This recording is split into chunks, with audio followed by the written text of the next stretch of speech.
Hi, my name's leanna Heffer.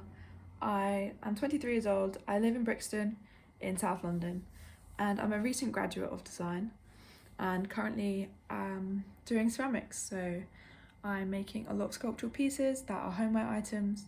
They have different uses, fit into a sponge holder like the one here. I'm playing with a lot of negative space and trying to make objects that have a purpose in a home, have a practicality, but are also aesthetic and something that you're proud to have in your home, a piece of art in your home. Which kind of leads into my interior style, which is very bold, very organic. I love colour, I love organic textures. I think it's really important in a home, especially when you have an open plan, is to have different zones.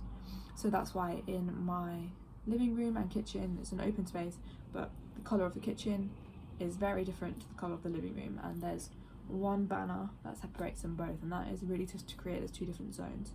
To feel like the space is bigger, to feel like there's delineation between the one practicality of this room and one practicality of this room, but they're still in a shared area.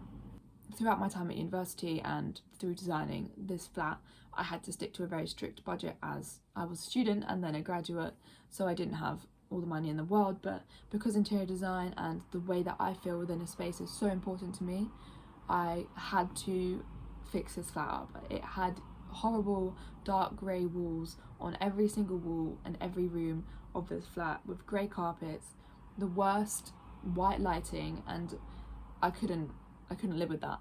I would love to have my own interior design studio one day where I can keep making ceramics and have that part of the scheme, and also go into textiles and things like that. And I think it would be a challenge to do it in the time frame, to do it with the budget, but I'm used to budgets.